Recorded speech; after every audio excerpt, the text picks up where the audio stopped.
नमस्कार दोस्तों, आप सभी का स्वागत है मेरे YouTube चैनल स्टडी विद खुशबू पर।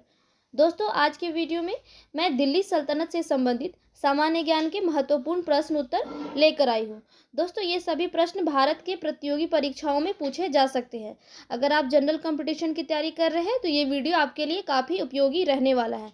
चलिए दोस्तों, वीडियो को स्टार्ट करते हैं। पहला सवाल है, निम्नलिखित में से कौन भारत की प्रथम महिला शासिका थी? नूरजहां, दुर्गावती, चांद बीबी या रजिया सुल्तान?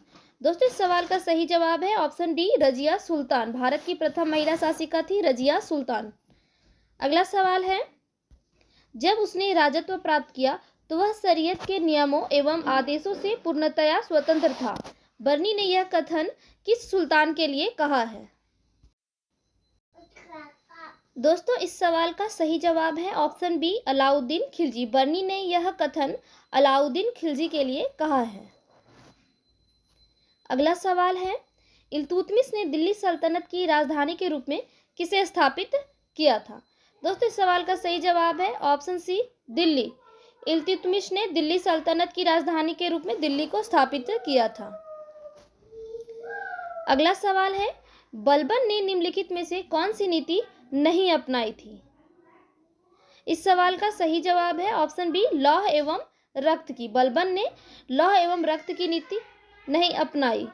इसके अलावा निरंकुशता की, सीमा विस्तार की, ये दोनों जो नीतियां हैं वो बलबन ने अपनाई थी। अगला सवाल है, कुतुबुद्दीन ऐबक की मृत्यु 1210 ईस्वी में किस खेल के दौरान हो गई थी? दोस्तों, कुतुबुद्दीन ऐबक की मृत्यु 1210 ईस्वी में पोलो खेल के दौरान हो गई थी। सवाल का सही जवाब है ऑप्शन डी। अगला सवाल है, गुलाम वंश के किस शासक ने अपनी राजधानी लाहौर से दिल्ली स्थानांतरित कर दी थी? ऑप्शंस हैं इल्तुतमिश, रजिया सुल्तान, आराम शाह या फिर घियास उद्दीन बलबन। सही जवाब है ऑप्शन ए, इल्तुतमिश। गुलाम वंश के इल्तुतमिश ने अपनी राजधानी लाहौर से दिल्ली हस्तांतरित कर दी थी। अगला सवाल है, निम्नलिखित में से कौन दिल्ली का पहला सैयद शासक था? दोस्तों, इस सवाल का सही जवाब है ऑप्शन डी, खिज्र खान। दिल्ली सल्तनत का पहला सैयद शासक था खिज्र खान। इस सवाल का सही जवाब है ऑप्शन डी। अगला सवाल है, दिल्ली के सुल्तान बलबन का पूरा नाम क्या था? ऑप्शंस हैं गाजुद्दीन बलबन, शमसुद्दीन बलबन, गयासुद्दीन बलबन या फिर जलालुद्दीन बलबन। दोस्तों, दिल्ली सल्तनत के बलबन का सुल्तान जो था बलबन, उसका पूरा नाम था गयासुद्दीन बलबन। अगला सवाल है, अमीर खुसरो किसके दरबार में एक प्रसिद्ध कवि थे? दोस्तों, अमीर खुसरो जो थे वो अलाउद्दीन खिलजी के दरबार में एक प्रसिद्ध कवि थे। सवाल का सही जवाब है ऑप्शन ए। अगला सवाल है, इल्तुतमिश के समय निम्नलिखित में से कौन सा विद्रोह हुआ था? ऑप्शंस हैं जाटों का विद्रोह, उजबेगों का विद्रोह, तुगरिल का विद्रोह या फिर पीयू का विद्रोह।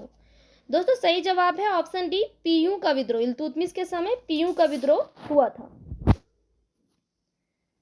अगला सवाल है, इनमें से किस सुल्तान ने तुर्कान ए चहलगानी की सत्ता को तोड़ने और विनाश करने में पूर्ण रूप से सफलता हासिल की थी?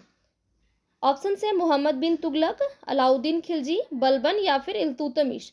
सही जवाब है ऑप्शन सी, बलबन। तुर्कान ए चहलगानी को विनाश करने में पूर्ण सफलता हासिल की थी बलबन ने। अगला सवाल है, किसके सिक्कों पर बगदाद के खलीफा का नाम सर्वप्रथम अंकित हुआ था?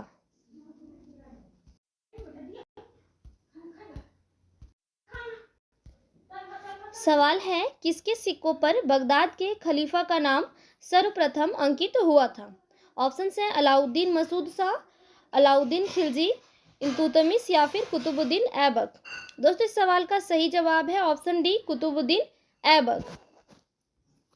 अगला सवाल है, इल्तुतमिश के शासनकाल में भारत पर किसका आक्रमण हुआ था? दोस्तों, इस सवाल का सही जवाब है option D, Genghis Khan. Iltutmish के शासनकाल में भारत पर चंगेज खान का आक्रमण हुआ था। अगला सवाल है, इल्तुतमिश ने बिहार में अपना प्रथम सूबेदार किसे नियुक्त किया था? ऑप्शन हैं मलिक जानी, अली मर्दान, नासिरुद्दीन महमूद या फिर ऐवाज। दोस्तों, सही जवाब हो जाएगा ऑप्शन ए, मलिक जानी। इल्तुतमिश ने बिहार में प्रथम सूबेदार मलिक जानी को नियुक्त किया था। अगला सवाल है, दिल्ली सल्तनत में दीवाने आरिज किस विभाग से संबंधित था? सही जवाब है ऑप्शन बी, सैन्य विभाग। दिल्ली सल्तनत में दीवाने आरिज सैन्य विभाग से संबंधित था। अगला सवाल है, बलबन ने किस मस्जिद की दीवारों पर अपने शिलालेख में स्वयं को खलीफा का सहायक कहा है? दोस्तों, बलबन ने गढ़ मुक्तेश्वर की मस्जिद की दीवारों पर अपने शिलालेख में स्वयं को खलीफा का सहायक कहा है। इस सवाल का सही जवाब है ऑप्शन डी, गढ़ मुक्तेश्वर की मस्जिद। अगला सवाल है, सुल्तान बलबन के आदेश पर सार्वजनिक रूप से कोड़े की सजा पाने वाला निम्नलिखित अमीरों में से कौन एक था? सही जवाब है ऑप्शन ए, मलिक बकबक। सुल्तान बलबन के आदेश पर सार्वजनिक रूप से कोड़े की सजा पाने वाला व्यक्ति था मलिक बकबक। अगला सवाल है, रजिया सुल्तान किसकी बेटी थी? सही जवाब है ऑप्शन डी, इल्तुतमिश की। रजिया सुल्तान इल्तुतमिश की बेटी थी।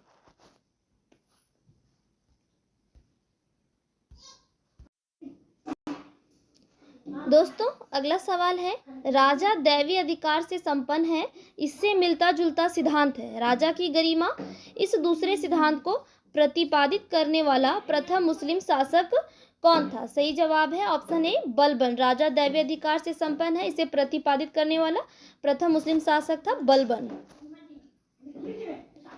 अगला सवाल है, दिल्ली सल्तनत काल में तबगात ए नासिरी की रचना किसने की थी? ऑप्शन है हसन निजामी, अमीर खुसरो, मिनहाज ए सिराज या फिर जियाउद्दीन बर्नी। दोस्तों, दिल्ली सल्तनत काल में तबकात ए नासिरी की रचना मिनहाज ए सिराज ने की थी। सवाल का सही जवाब है ऑप्शन सी। अगला सवाल है, दिल्ली के प्रथम प्रभुता संपन्न इल्तुतमिश को किस उपनाम से जाना जाता है? दोस्तों, इल्तुतमिश को गुलामों का गुलाम उपनाम से जाना जाता है। इस सवाल का सही जवाब है ऑप्शन डी।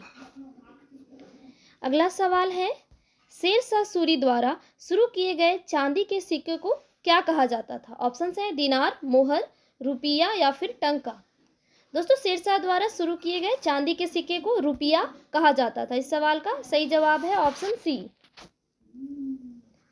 अगला सवाल है, निम्नलिखित में से किसने दिल्ली की सल्तनत पर राज नहीं किया था? ऑप्शन है गुलाम वंश, सैयद वंश, खिलजी वंश या फिर गौरी वंश। दोस्तों, इस सवाल का सही जवाब है ऑप्शन डी, गौरी वंश। दिल्ली की सल्तनत पर गौरी वंश ने राज नहीं किया था। इसके अलावा गुलाम वंश, सैयद वंश और खिलजी वंश, इन सभी ने दिल्ली की सल्तनत पर राज किया था। अगला सवाल है, फिरोज तुगलक का नागरकोट अभियान दिलचस्प है क्योंकि उन्होंने ज्वालामुखी के मंदिर में संरक्षित विभिन्न विषयों पर 300 खंडों वाली संस्कृत पुस्तकों का फारसी छंद में अनुवाद करवाया था। इस सवाल का सही जवाब है ऑप्शन सी। अगला सवाल है, निम्नलिखित में से किसको नासिरुद्दीन महमूद ने उलुग खां की उपाधि प्रदान की थी? उलुग खां की उपाधि किसे प्रदान की थी? गयास नसरुद्दीन महमूद ने। दोस्तों, इस सवाल का सही जवाब हो जाएगा ऑप्शन सी, बलबन। नासिरुद्दीन महमूद ने उलुग खां की उपाधि बलबन को प्रदान की थी। अगला सवाल है, नासिरुद्दीन महमूद के काल में किसके नेतृत्व में भारतीय मुसलमानों का एक अलग दल बन गया था? दोस्तों, इस सवाल का सही जवाब है ऑप्शन डी, इमादुद्दीन रिहान। नासिरुद्दीन महमूद के काल में इमादुद्दीन रिहान के नेतृत्व में भारतीय मुसलमानों का एक अलग दल बन गया था। अगला सवाल है, दिल्ली सल्तनत का वास्तविक संस्थापक अथवा उद्धारक किसे माना जाता है? ऑप्शन है आराम शाह, बलबन, ऐबक या फिर इल्तुतमिश। सही जवाब है ऑप्शन डी, इल्तुतमिश। दिल्ली सल्तनत का वास्तविक संस्थापक अथवा उद्धारक इल्तुतमिश को माना जाता है। अगला सवाल है, खिलजी के सुल्तान थे, दिल्ली के खिलजी सुल्तान थे। दोस्तों, इस सवाल का सही जवाब हो जाएगा ऑप्शन बी, तुर्क। दिल्ली के खिलजी सुल्तान तुर्क थे। अगला सवाल है, दिल्ली सुल्तान का शासन कब प्रारंभ हुआ था? दोस्तों दिल्ली सुल्तान का जो शासन है वो 1206 ईस्वी में प्रारंभ हुआ था। कब प्रारंभ हुआ था दिल्ली सुल्तान का शासन का प्रारंभ? 1206 ईस्वी में। इस सवाल का सही जवाब है ऑप्शन बी। अगला सवाल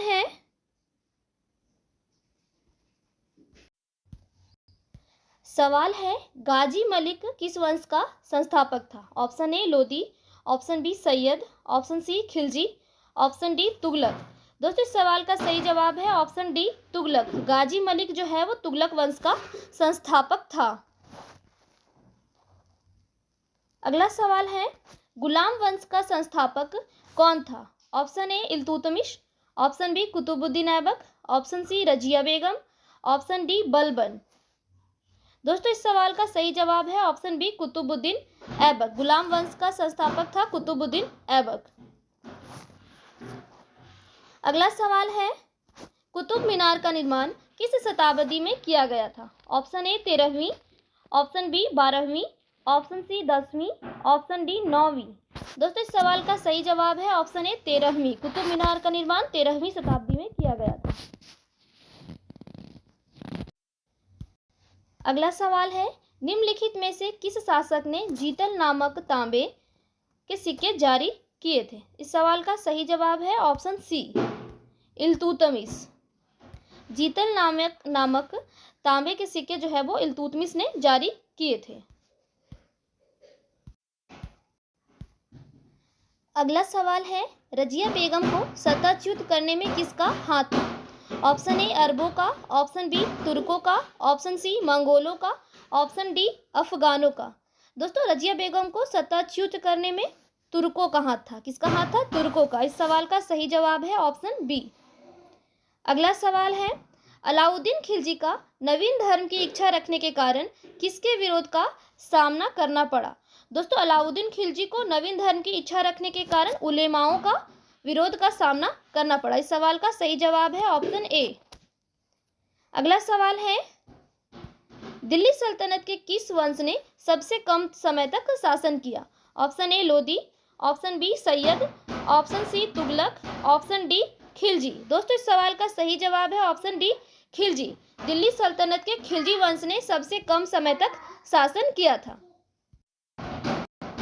अगला सवाल है, ब्राह्मणों पर भी जजिया लगाने वाला दिल्ली का सुल्तान कौन था? Option A Balban, option B Alauddin Khilji, option C Firoz Tughlaq, option D Mohammad Tughlaq. सही जवाब है ऑप्शन सी फिरोज तुगलक। ब्राह्मणों पर भी जजिया लगाने वाला दिल्ली का सुल्तान था फिरोज तुगलक।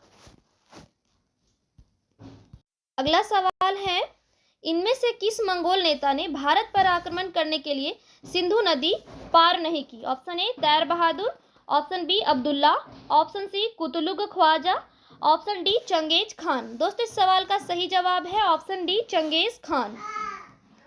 अगला सवाल है, बलबन ने भारत में किस फारसी त्यौहार को मनाने की शुरुआत की थी? दोस्तों बलबन ने भारत में नवरोज फारसी त्यौहार को मनाने की शुरुआत की। इस सवाल का सही जवाब है ऑप्शन डी। अगला सवाल है, कुतुब मीनार का निर्माण किस शताब्दी में किया गया था? ऑप्शन ए 9वीं, बी 10वीं, सी 12वीं, डी 13वीं। दोस्तों इस सवाल का सही जवाब है ऑप्शन डी 13वीं। कुतुब मीनार का निर्माण 13वीं शताब्दी में किया गया था।